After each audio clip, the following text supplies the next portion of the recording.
I am a Nepali Buhari, I am an Indian Chori, and then I am in American citizen. तो जब भी मैं किसी भी प्लेटफॉर्म पे जाके अपने विचार व्यक्त करती हूँ तो मैं नेपाल की चर्चा ज़रूर करती हूँ। मुझे लगता है दुनिया में one of the most ancient cultural heritage जो हमारी है वो नेपाल में है। क्या आपको ये भी पता होगा कि नेपाल को कभी भी किसी ने कॉलोनाइज नहीं किया था? इंडिया को ब्रिटिश ने किया, बट नेपाल हमेशा इंडिपेंडेंट रहा। ये भी किसी को नहीं पता। क्यों नहीं? क्योंकि ब्रेविटी थी यहाँ के लोगों में, उसके खून में, यहाँ की मिट्टी में। सुंदरता जो है कलर से नहीं आती है, सुंदरता आपके अंतर्मन से आती है, आपके कॉन्फिडेंस से आती है, और आप कैसे अपने ग्राउंडेड रहें, मतलब अपनी रूट से जुड़े रहें या अपने लोगों को रिस्पेक्ट करें, वो रियल सुंदरता होती है। किसी का रंग भगवान ने बनाया है, लेकिन आप खुद जो बनाते हैं वो सुंदरता है।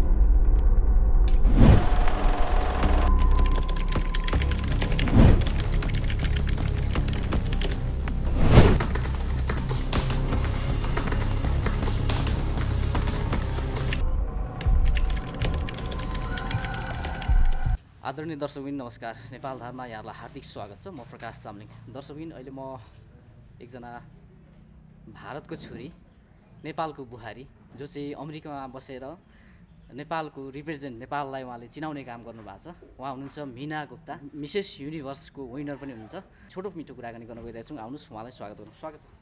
बहुत बहुत धन्यवाद तपाईँको। यो तपाईँले जुन मिसेस युनिभर्स अमेरिका जुन विनर गर्नुभयो होइन, तपाईँलाई धेरै धेरै बधाई छ। धन्यवाद तपाईँको, धेरै धेरै धन्यवाद। कस्तो यो चाहिँ कस्तो खालको एउटा भनौँ न, यो क्राउन तपाईँले जुन लाउनु भएको छ नि, यो कस्तो खालको हो भनिदिनु यसको विषयमा। So I think the crown comes with a lot of responsibility. जैसे जब आप क्राउन पहनते हैं तो इसका जो भार है उतना नहीं है, लेकिन जो रिस्पॉन्सिबिलिटी इसके साथ आती है उसका ज़्यादा भार होता है। तो इट्स वेरी इंपॉर्टेंट, जब आप कुछ कहीं पर कुछ बोल रहे हैं या आप कुछ अपने एक्शन कर रहे हैं, आपको हमेशा रिस्पॉन्सिबल होना पड़ता है। और जब मैंने क्राउन पहना तो मैंने सिर्फ ऐसा नहीं पहना कि I am just a US citizen. मैंने इस तरह से पहना कि आई एम ए नेपाली बुहारी, आई एम ए इंडियन छोरी, and then I am an American citizen. तो जब भी मैं किसी भी प्लेटफॉर्म पे जाके अपने विचार व्यक्त करती हूँ तो मैं हमेशा नेपाल की चर्चा ज़रूर करती हूँ, ताकि मैं चाहती हूँ लोग जाने कि मैं किस तरह से नेपाल से जुड़ी हुई हूँ, वहाँ का कल्चर क्या है, या मेरे किस तरह के एक्सपीरियंसेस हुए हैं। तो ये एक मेरा गोल है, या ऐसा मेरा एक पैशन है कि मैं जो भी एक्शन या जो भी काम करूँ उसमें मैं नेपाल के लिए कुछ ना कुछ ऐसा करूँ, स्पेशली यहाँ की गर्ल्स के लिए, कि वो चाहे एजुकेशन हो, चाहे सेल्फ एस्टीम हो, या कोई भी लिफ्टमेंट हो या अपलिफ्टमेंट हो, वो मैं उसको ज़रूर मेन फ्रंट पे लाऊं और किसी तरह से हेल्प करूं, चाहे वो फाइनेंशियल हो या फिर वो इमोशनल या फिर इकोनॉमिक, जिस भी तरीके। यो प्रतियोगितामा जुन भाग लिनुको उद्देश्य तपाईँको त्यही हो? प्रतियोगिता में जब भाग लिया था उसका उद्देश्य एक और भी था। वो ये था कि हमारी जो आज की सोसाइटी है, या जब मैं भी पली बड़ी थी, तो एक काला गोरा रंग का एक बहुत बड़ा डिफ्रेंसिएशन होता है कि जो लड़की थोड़ी सांवली है वो फिर सुंदर ही नहीं है। बहुत लोग का ऐसा मानना है, लेकिन मैं इस चीज़ को चेंज करना चाहती थी। मैं भी मतलब सांवले कलर की लड़की थी जब मैं बड़ी हो रही थी, और मुझे ऐसा लगता था जब मैं छोटी थी तो मुझे लोग इस तरह से नहीं देखते थे कि मैं बहुत ब्यूटीफुल हूँ। तो जब मेरा जो उद्देश्य था वो यही था कि सुंदरता जो है कलर से नहीं आती है, सुंदरता आपके अंतर्मन से आती है, आपके कॉन्फिडेंस से आती है, और आप कैसे अपने ग्राउंडेड रहें, मतलब अपनी रूट से जुड़े रहें या अपने लोगों को रिस्पेक्ट करें, वो रियल सुंदरता होती है।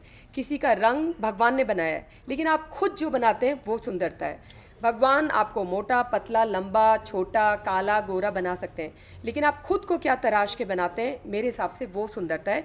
और वही मैं दिखाना चाहती थी कि मैंने अपने आप को तराशा। ऐसे ही और लड़कियाँ जिनको लोग बोलते हैं वो सुंदर नहीं हैं, वो तराश सकती हैं और सुंदर बन सकती हैं। तो सुंदरता, बाहरी सुंदरता कोई बड़ी बात नहीं है। आप ग्रूम कर सकते हैं अपने आप को, फिटनेस ला सकते हैं, आप ब्यूटी पार्लर जाइए, वहाँ से आप सुंदर बन के आ सकते हैं।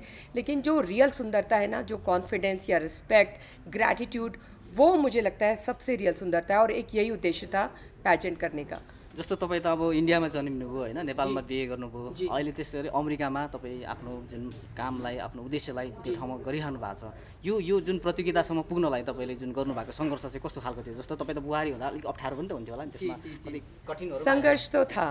जब पहले दिन कैलिफोर्निया में गई, मैं कंपटीशन में जब भाग लिया, पहले दिन कैलिफोर्निया में गई, एक चीज़ ज़रूर बोलूँगी कि नेपाल कल्चर में मैंने प्रोग्रेसिव देखा है। मुझे लगता है नेपाल का जो कल्चर है वो कंजर्वेटिव नहीं है, ज़्यादा प्रोग्रेसिव है। मतलब कि यहाँ पे लड़कियों को पूजते हैं, एक गुनियो छोलो का रस्म होता है जहाँ पे बचपन में लड़कियों को पूछते हैं, वो मेरे को इवन दो हम लोग मदेश के हैं, I want to do that for my own daughter.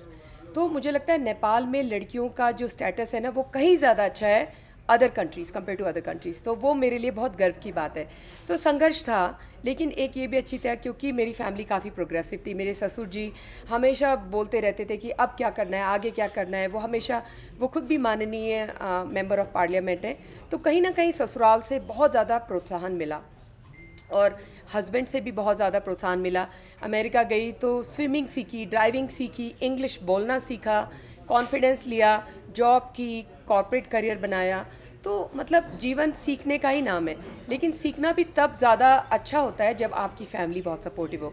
तो नेपाल की मेरी जो ये ससुराल की फैमिली थी वो इतनी सपोर्टिव थी, मुझे ऐसा लगता है आज मैं जहाँ हूँ ना उसका 80% उनका है, 20% मेरी अपनी मेहनत है। तो संघर्ष था, लेकिन जब मैं कैलिफोर्निया गई पहली बार पैजेंट में, तो सब अमेरिकन्स मेरे सामने खड़ी हुई थी, तो मुझे लगा कि मेरा क्या चांस है यहाँ जीतने का। लेकिन फिर मुझे लगा कि अगर हारी भी तो कुछ ना कुछ सीख के आऊँगी, उस भावना से लिया और 3 महीने के अंदर मैंने फिर जीता। और मैंने इस तरह से लिया, जो भी राउंड था मैंने अपना 1000% दिया। डांस भी किया तो उन्होंने मुझे मिडिल में प्लेस किया, मैंने इतना अच्छा डांस किया वहाँ पे। या इवनिंग गाउन में मैंने पर्सनल कोच हायर किया और मैंने दिन रात उसके लिए चलने के लिए, बोलने के लिए, नेशनल कॉस्ट्यूम, मतलब I never let any stone unturned, that's how my approach was. और सेम चीज़ मैंने कॉर्पोरेट में भी की है। जब मैं जॉब में जाती हूँ तो मैं पूरा फोकस वहीं रखती हूँ, जब मैं घर में होती हूँ तो मैं एक माँ और एक वाइफ होती हूँ, तो मेरा पूरा फोकस वहीं होता है। तो I always keep my focus. काम में हूँ तो कैसे काम कराना है, कैसे काम करना है, उसमें रहता है। तो आई थिंक एक जो डेडिकेशन फोकस है वो रहा मेरा, और शायद वही मेरा जीत का जो है आधार बना।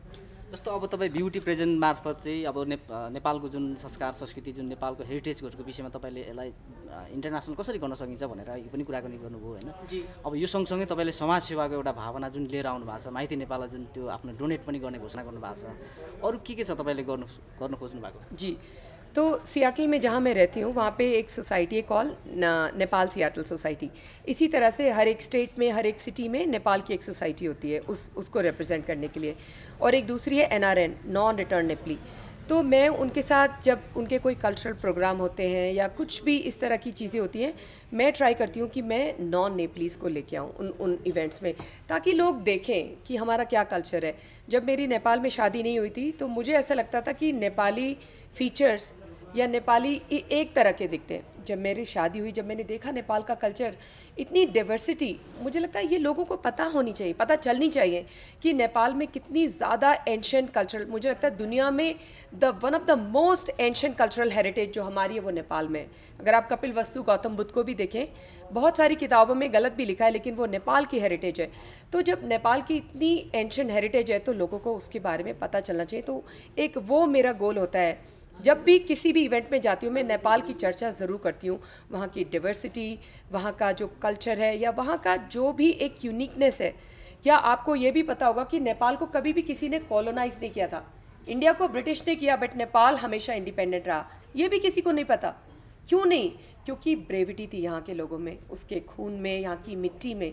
तो मैं चाहती हूँ कि मैं अपनी स्पीचेस के थ्रू जो अमेरिकन्स हैं, यूरोपियंस हैं या साउथ अमेरिकन्स हैं, उनको बताऊँ कि what we have that people don't know. तो एक ये बहुत बड़ा उद्देश्य रहता है मेरे साथ। अब जस्तो नेपालमा जुन माइती नेपाल तपाईँलाई थाहा छ होइन, माइती नेपालले धेरै राम्रो कामहरू गरिरहेका छन्। जस्तो चाहिँ नेपाली चेलीबेटीहरूलाई जुन बेचबिखन गर्ने, जुन भारतमै होइन हाम्रो नेपालीहरू कति चेलीहरू चाहिँ पीडामा छन्, तपाईँले देखिरहनु भएको छ। त्यो विषयमा चाहिँ तपाईँले कसरी बुझ्नु भएको छ, यसलाई चाहिँ कसरी? तो 2014 की बात है, अनुराधा जी को CNN हीरो का पुरस्कार मिला था, आपको याद होगा।